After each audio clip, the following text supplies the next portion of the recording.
Welcome sa Dries TV. Kung interesado ka sa ganitong news, huwag kalimutang isubscribe ang ating YouTube channel. Maraming salamat! Welcome po ulit sa ating panibagong update tungkol kina Kim and Paolo Abilino. Sa bawat update natin, tatalakayin natin ang mga pinag-uusapan sa mundo ng social media tungkol kina Kim and Paolo Abilino. Kaya naman kung hindi pa po kayo nakasubscribe dito sa ating channel nako, i-click nyo na po yan and isama nyo na din ang bell button. So ayan, welcome back again sa ating YouTube channel mga kakimpaw, and sa update natin ito, ang pag-uusapan natin ay tungkol sa mga importanteng kaganapan kina Kim and syempre kay Paolo Abilino. Pero bago po ang lahat, nais ko lamang magpasalamat sa inyong patuloy na pagsuporta at pagsubaybay sa mga daily update natin. Kaya naman bilang pasalamat, narito ang mga napili nating komento patungkol yan sa naging previous update natin. Unang komento mula po ito kay Ginang Edetana Donza. Sabi niya, "Hello Ders, salamat sa mga update nyo. Happy kami dahil sa inyo. Alam mo Ders, mahal namin ang Kimpaw. Imagine nyo, walang pahinga. Napakasipag, sa dalawa hanga kami sa Kimpaw. So dapat lang maraming blessings na matanggap kasi super bait nila. We love Kimpaw, mabait si Twinkle at asawa niya. Dapat mag-enjoy sila. Yung mga gulay na yan, I'm sure kay Pao yan. Hindi na kumain si Pao ng karne, kaya nag-adjust. Kaya si Kimi sa mga pagkain ni Pao. How sweet naman ang Kimpaw.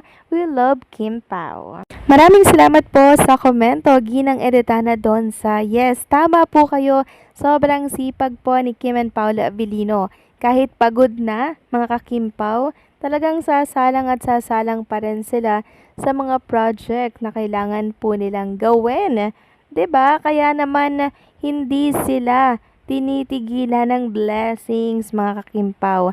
Yes po, dinadagsa po sila. At katunayan nga niyan, maraming mga project ang naka-line up for Kim and Paolo. So hindi natin sila masyadong mamimiss kasi ang dami nilang pasabog na alay para sa ating mga supporters.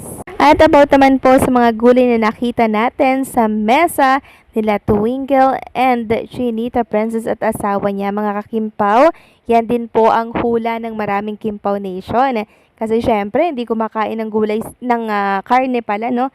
Ng karne si Paolo Abilino. Kaya for sure, gulay at saka isda na lamang yung madalas niyang kainin. Kaya maging si Kim Cho po ay nag-a-adjust sa kanyang mga baon. Kasi nga po si Paolo hindi po kumakain ng mga karne. At alam naman natin na pag may pag-a-adjust na nangyayari, syempre mga kakimpaw, yan palang matinding basihan na yan ng true relationship ni Kim and syempre ni Paolo Abilino. So maraming salamat sa komento, Ginang Edetana Donza. God bless and mabuhay po kayo. At ang pangalawang komento naman ay mula po kay Ginang Corazon Reyes. Sabi niya, sa Cebu pa din yan, parang taping pa din yan sa bar. Kasi may dalang guitar si Papi. Magkatabi sila sa upuan or baka pauwi na sila sa Bay Hotel. Kasi doon lang lahat tumutuloy habang taping sila. Parati naman silang magkatabi pag magkasama sila kung saan man sila pumupunta.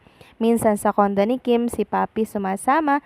Pag andun si Kimi, umuuwi. Then, may nag-reply na may mga nakakakita kasi sa kanila na fans din ng Kimpaw na may kaya nag-check-in din sila para makita ang Kimpaw, kaya nakikita nila pag lumalabas ang Kimpaw. Tulad nung naglalakad sila sa hallway. May taping daw sila sa temple na ang may-ari, pamilya ni Ellen Adarna. Dala-dala ni Papi yung folding chair na para sa kanilang dalawa, ni Papi daw ang bumili nun para sa kanilang dalawa. So how sweet naman talaga etong si Paolo Abilino, di ba? Talagang gagawin niya po lahat, mga kakimpaw, para kay Chinita Princess. Ganyan po ang pagmamahal. Ganyan ang unconditional na tinatawag na pagmamahal, mga kakimpaw, na kailanman ay hindi po magmamaliw or hindi mag-fade. That is love, mga kakimpaw, na talaga naman pong deep, malalim. Kaya ano pa ba ang hahanapin natin at pagdududahan for Kim and Paolo Abilino? Wala na, lahat pinapakita na po nila sa atin ang clue. Kaya maging panatag na lang tayo kay Kim and Paolo Abilino, okay? So maraming salamat po sa komento, Ginang Corazon Reyes, and syempre, mabuhay po kayo. So yun na nga, pag-usapan na po natin, mga kakimpaw, ang mga update na dapat ay malaman nyo po ngayong araw ng Friday. At unahin na nga natin ang tungkol dito sa naging Instagram story ng isang Paolo Abilino.